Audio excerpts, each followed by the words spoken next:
What's going on, all of you fantastic freelancers? My name is William, and I hope you all had a very Merry Christmas and Happy Holidays. Today we're going to be discussing Anthem's loot system as in-depth as we possibly can as of right now. I planned on making this video a while back, but I wanted to wait until we got more information and more details on it from the devs, and I got to study it a little bit more so I could give you all the most comprehensive guide possible. Special thanks, by the way, to GRIMSLINGER for helping me with this guide. We've been up working on this video for hours, and I seriously couldn't have done it without him. And a disclaimer. Everything is subject to change. We are still 2 months away from Anthem's full release, and systems, no matter what they are, can have their details reworked and changed between now and then. So without further ado, let's get into it. In any looter shooter, half of the equation is of course looting and what that loot can do for you, as you will be spending a vast majority of your time grinding for it, min-maxing, developing builds, and so on. Anthem is definitely taking inspiration from Diablo's loot system, and if that wasn't apparent, then the devs constantly saying that they are should be indication enough. Which is awesome, seeing as Diablo is renowned for their intricate loot system and sustained grind to keep the chase alive and fun. So first up, we have loot rarities. It was up in the air for the longest time how many rarities there would be in Anthem and what we could officially call them. And after last month's dev stream, we finally have confirmation. These tiers being common, which will be indicated with white,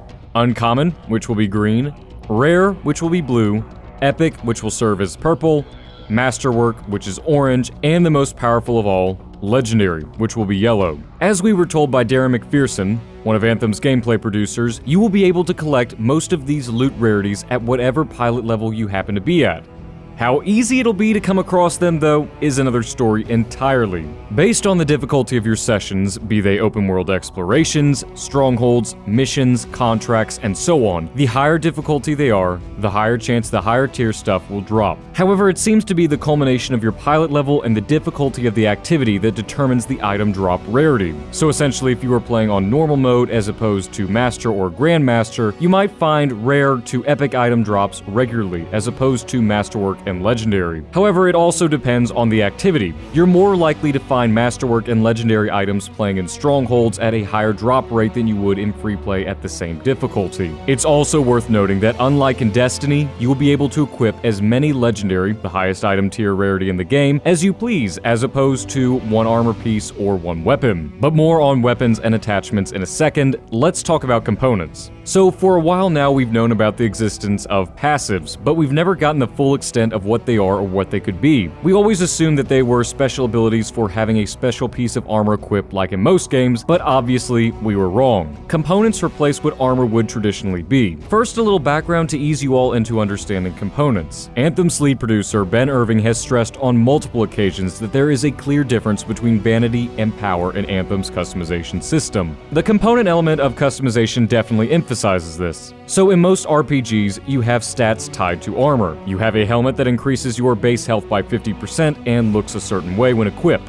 BioWare has separated what once was one item into two. You can have your helmet, which looks a certain way, i.e. the vanity aspect of customization, which has no impact on your stats, and then you have components which alter your stats, aka the power effect of customization that has no effect on how you look. In other words, there is no visual element to components whatsoever, unlike cosmetics. They simply alter your javelin's power level and a few other factors such as pickup radius, cooldowns, ammo reserves, and so on top of a special ability. What was once a frustrating experience of trying to look cool but also wear the most beneficial gear for your build is now gone. Essentially, look the way you want, play the way you want. A separation of church and state, so to speak. As an added bonus, components have no visual element to them whatsoever, which in theory allows BioWare to pump out way more build-altering components without being bogged down by needing to engage concept artists, modelers, and texture artists to create a look alongside it.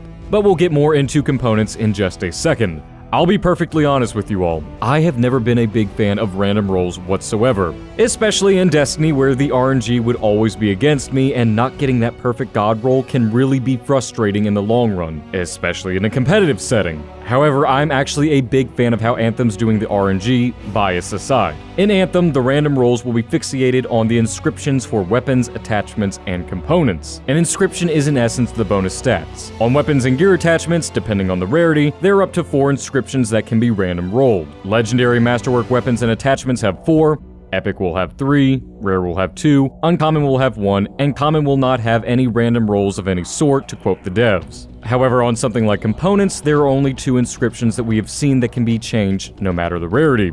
It's also worth mentioning for weapons, attachments, and components, the higher rarity the item is, the better inscriptions it will roll with. The intrinsic perks, however, which are the written bits above the inscriptions, obviously can't be random rolled, and are intrinsic to the title of the weapon or component. Argos Mace will always detonate an electric explosion when defeating an enemy. That will never change. The inscriptions can be changed on Argos' mace, however, and keep in mind there are over 100 inscriptions that can be randomly rolled. Now, that might seem like a lot, and with my previous statement on how I dislike random rolls and how Anthem's random roll system is supposedly better than Destiny's, especially considering this tweet from Ben Irving that states that there are over 100 masterwork and legendary weapons and attachments, not to mention components with their very own random roll inscriptions. Without this next bit, I would definitely be pitching a fit over Anthem having random rolls. Anthem has a 2-path approach to combating RNGs, as you won't be able to re-roll your various weapons, attachments, and components, at least not currently. The first being that Anthem will feature blueprints. If you manage to collect a blueprint on, let's say, Argos Mace, you can keep crafting over and over again until you get the inscription rolls of your choice. Though it's important to note that blueprints are tied to challenges, missions, contracts, and possibly open world drops. However, completing challenges and specific missions seem to be the most reliable means to getting said blueprints. It's also worth mentioning that if you got an epic tier rarity blueprint for a pistol at level 3, for example, and if you hit max pilot level and wanted to craft that pistol again because, well, you really liked it, it will scale to your current pilot level. In other words, it's not like you'll be crafting a level 3 pistol all over again. The main drawback to crafting the perfect inscription roll is the fact that you will most likely need tons of materials and specialty materials based on the rarity, so you will be grinding either way. Anthem's second method to combating RNG is difficulty settings and a little bit about what activities you will be playing. Before you leave the safety of Fort Tarsus to either venture into a stronghold, mission, complete a contract, or just simply to take your descent down into the wilds of free play, you will need to decide your difficulty setting. Until you reach max pilot level and a certain overall gear score,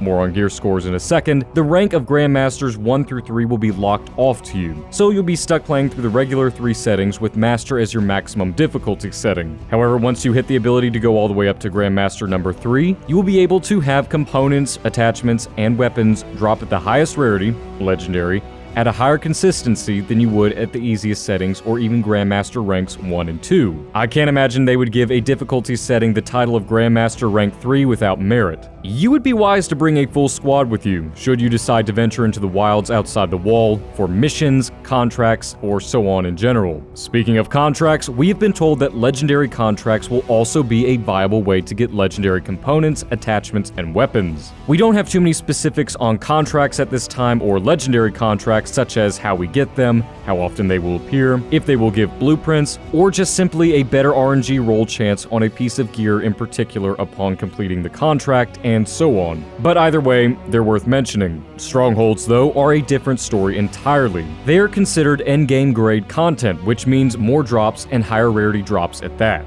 Couple that with the highest difficulty settings, and I'd imagine legendary drops will occur fairly often. Though grinding for the god roll inscriptions this way has its own drawbacks, especially considering that there are no designated loot tables even for Stronghold bosses. So in other words, the Spider Queen boss we saw during the E3 2018 Stronghold gameplay, for example, will not drop specific weapons, gear attachments, or components. Playing in the open world will not drop a specific weapon, gear attachment, or component. The same goes for missions, contracts, and literally every activity in Anthem at this time. I would definitely call that a good thing though. Saves you from grinding a stronghold God knows how many times in search of that god roll, and saves you from a trip to the psych ward due to frustration. Ultimately, difficulties and their subsequent activities have their own obvious drawbacks for god roll hunting. I'll more than likely be seeking out the challenges and missions or contracts that will award me the blueprints I desire and focus more on crafting them, as opposed to praying to RNG Jesus for that perfect inscription god roll by means of random drop.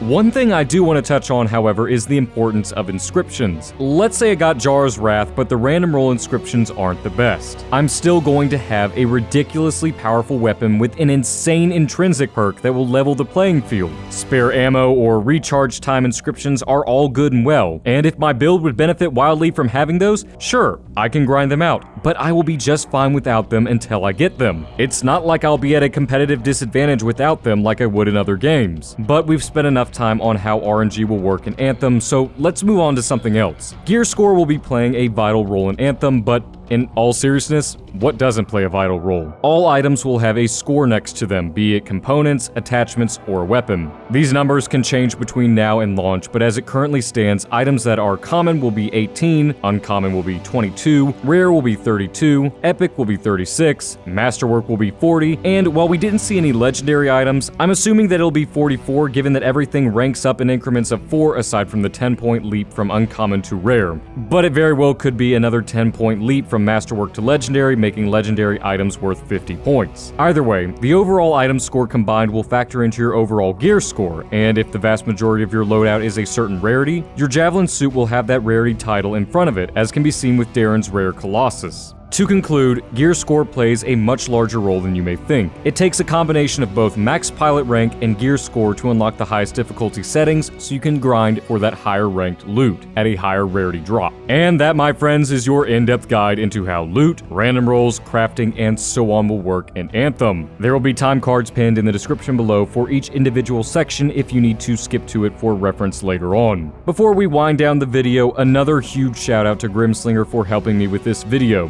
We were up until ungodly hours making the script for this video, going back through dev statements, streams, and so on. Seriously, I really can't thank you enough, good buddy. But how do you all feel about Anthem's approach to loot? Are you a fan of their RNG inscription system? Let me know your thoughts in the comment section below, as I really do read through all of your comments and I really do enjoy reading them. And if you are enjoying the content we are making on your game, Anthem, then consider leaving a like and subscribing for more regular coverage. As always, a huge thank you to my patrons for their generous donations and support of the channel. I hope all of you fantastic freelancers have a phenomenal day, and I'm looking forward to seeing you all in the next video very soon. Onwards and upwards, freelancers. Excelsior.